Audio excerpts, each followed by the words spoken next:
Oh, that was so unfortunate. I just messed it up, but we back again. It's your boy Luke, Dog Luke Gas, Dynamic Mastermind, coming at you with a two-pass tarot for y'all. So we're gonna start with our introductionary energy of the day. Just reading. We got a story going, and we'll see how the story continues to unfold. But the first card of the day is the Ten of Swords. Dun-dun-dun-dun.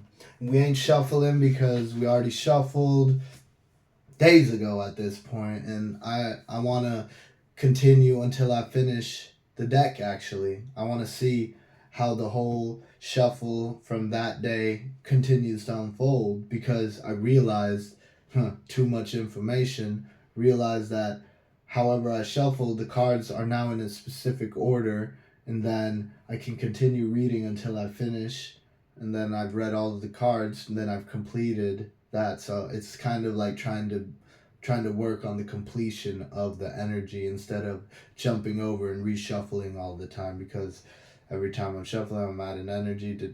Anyway, so the Ten of Swords, we got two characters. They got we got the little like God touching the man or whatever. But in this picture, we got one being that's channeling lightning energy, more on the fire side of things, and then we got one being getting swords. We got all those swords just coming down. One's spared, and the others feeling all the pain and all the hurt. And then we got one spectator, the observer, watching this happen. And I'd say which one of those characters do you resonate with? Are you channeling the fire? Are you channeling the lightning? Or are you the one having the sword stabbed through you? Are you the one suffering? Are you the one in pain?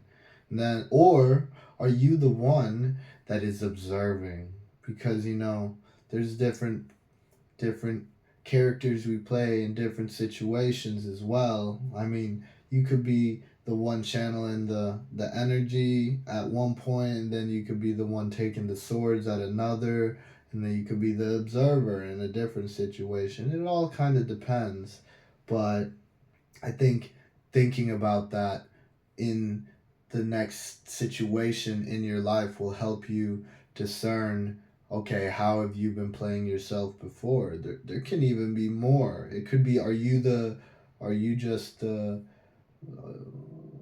the middle the middle of it, you're either or. You're not really observing, you're engaging, but you're engaging in a different type of way. But think about that. How are you engaging with your life?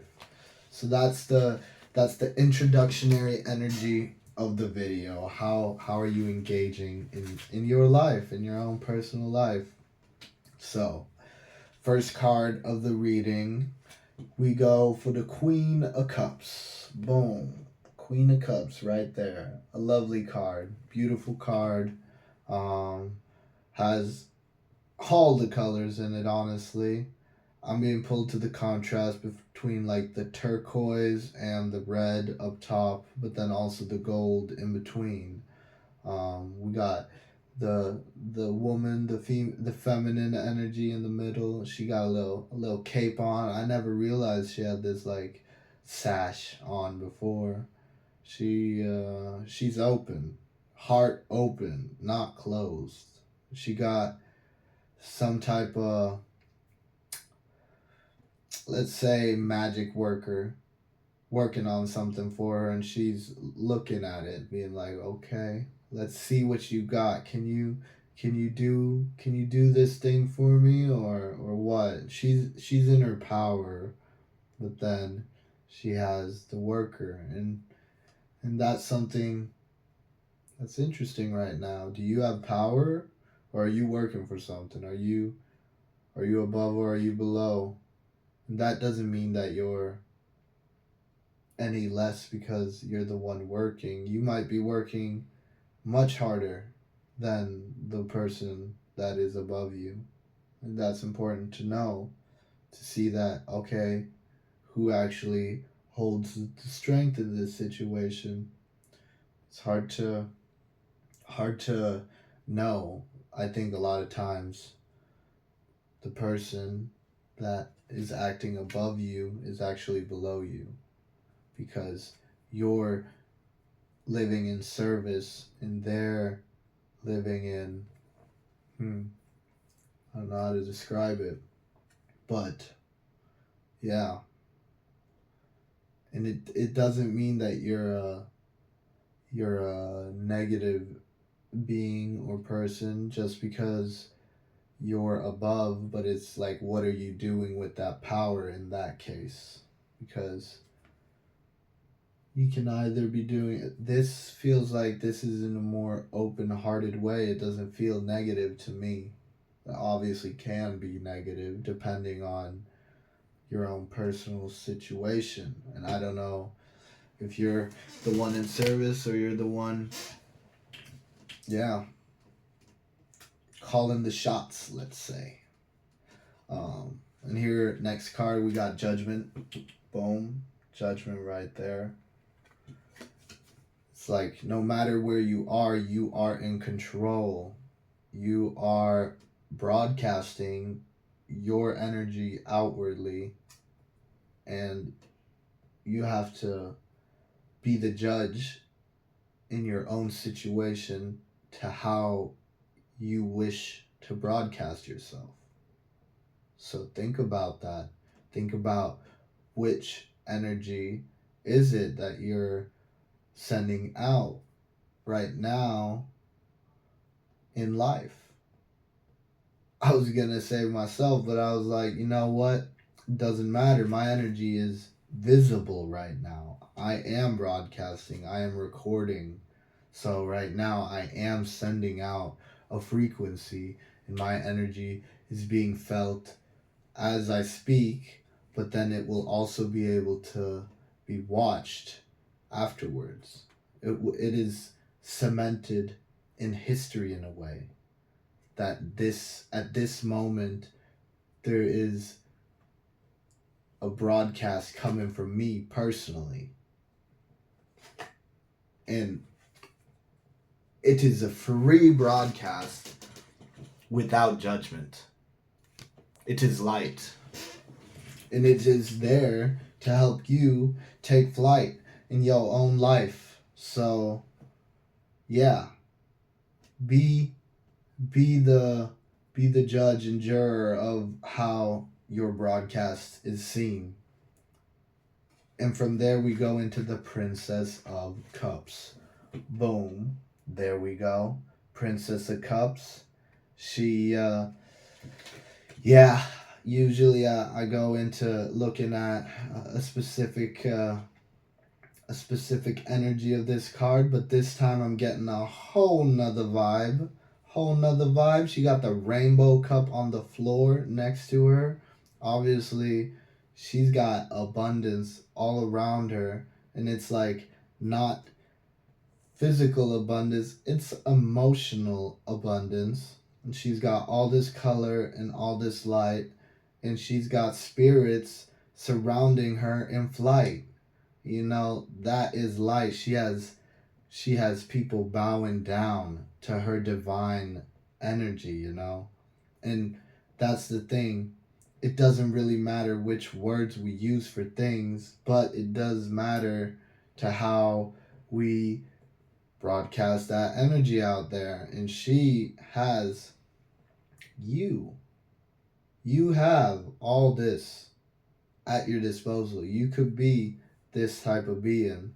You know, you might not always see what's going on because of what you're doing, but if you're moving in your highest frequency, you for sure are making spirits dance or whatever. And you'll never see them, you'll never hear them. They're not engaging with you because they are not supposed to. That you are supposed to be making the difference in your own life instead of relying on others to give you that confirmation, that validation. And if you do need that, then you better be getting it just because of the way you are and not because that's what you're trying to get out of the situation or out of people. Because if you're looking for a desired outcome, then you are inadvertently asking for it. Or you are asking for it.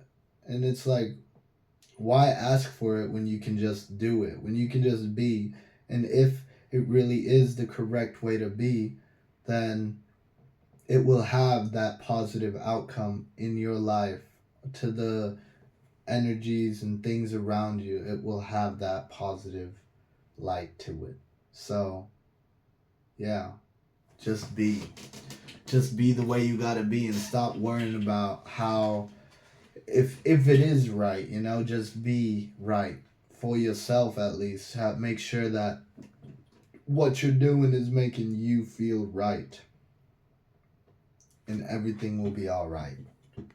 Next up, we got the Ten of Cups. I saw that beforehand. I knew we were going good. I knew we were getting into some good energy right now. It's gonna make you feel all juicy and all loosey goosey. And yeah, I mean, here we got, it's almost like we got a little family here. And it's funny because we got the child of the picture having both the maternal and the paternal, if that's how you say it, the mother and the father backing her up. But she's the one being allowed to control the situation because both of the energies backing her trust that she has the youngest, most childlike, beautiful light to share. And they know that you, as the youngest, have the energy. And we're all the youngest in a way. We all have a mother and a father that their energy backs us. Some of us have even more. I mean, some people have two moms, two dads, whatever. Plus maybe the one that helped them manifest into this reality. Yeah, let's not go into that. But we got all this beauty, we got all this light, we got all these cups. What's it fueling? What's all this emotion fueling? It's getting hot. It's getting whoa. Energy's getting high. So what's that energy building for you right now at this moment? What energy are you building? What are you feeling? How's this going? Are you getting high? I'm feeling high. And I'm not high. I ate some bad food. It wasn't bad food because of who prepared it or whatever. It was bad food because it didn't fuel my body the way my body needed to be fueled. But here I am transmuting that, using up the energy that I put in my body to be able to do this, to be able to give. So I'm turning something that had a negative impact on me to give a positive impact outwardly.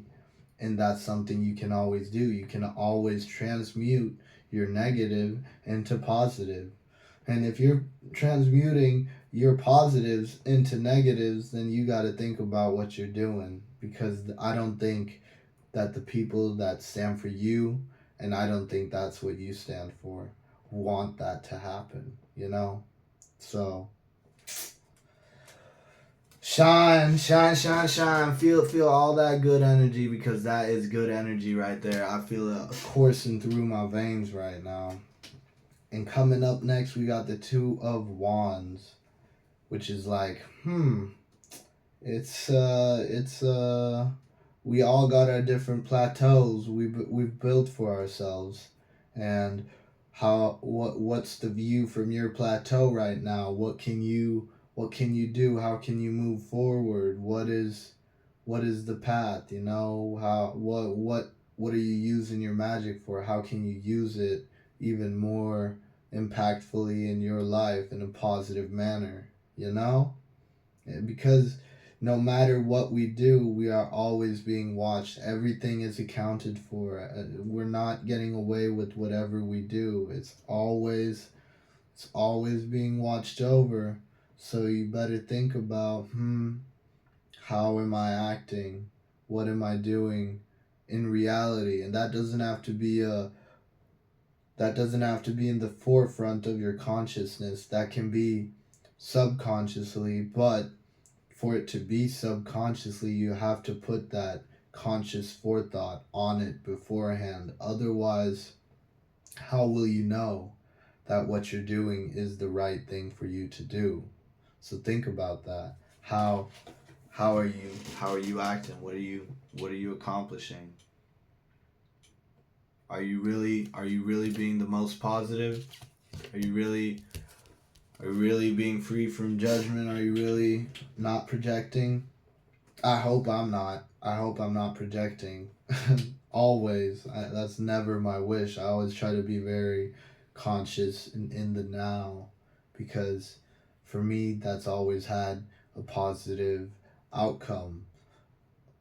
For the most part, of course, sometimes you being very conscious in there can make other people that maybe aren't get a little flustered, because it makes them realize that they aren't, and then that will obviously make things a little different. Anyway, so now we move into the last card of the reading, which is the Princess of Pentacles. Dun, dun, dun, dun. I feel like I have to slow down for this one. So, the Princess of Pentacles. There's some interesting things. We got the little Dorothy shoe up in the picture, which I love the Wizard of Oz, with all the flying monkeys and whatnot. Those gave me nightmares, though. The Wicked Witch was the worst. She plagued my nightmares for far too long. I don't know if I was too young when I watched it. I don't think that that's an easy movie to know that that'll give your kids nightmares, but for some reason that movie scared me. I love the movie, but it scared me. It gave me scary dreams. Anyway, that's not what this is about. It's just me trying to figure out what it is about. And what I'm really focusing on this in this picture this time is the focus. She's so focused in this frame. How focused are you? Where is your growth taking you?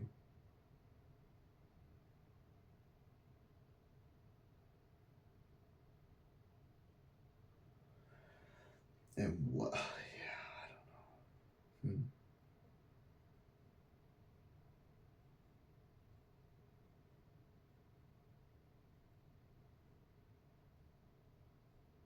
Mm-hmm. That was a deep card to finish on. So deep for some reason. I'll show you it again. I can't see, so I can't see how far it is for you. But think about it. What did the Princess of Pentacles signify for you in this reading?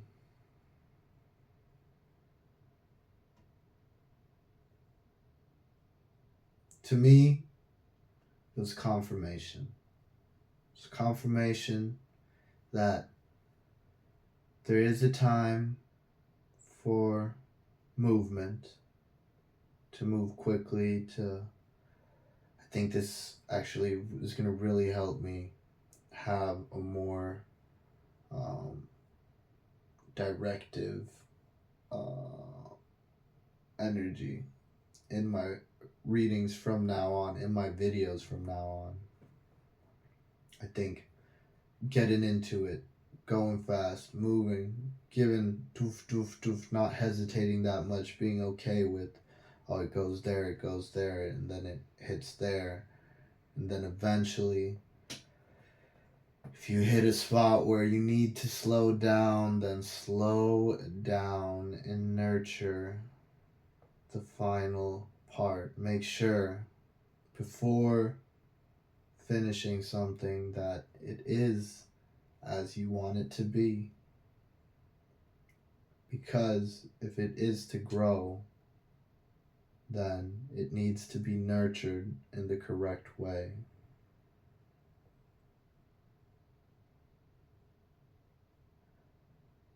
And from darkness shines light. And I don't know what to say. So I guess I'll just say good night. Have a good day, good morning, good whatever. That's the reading.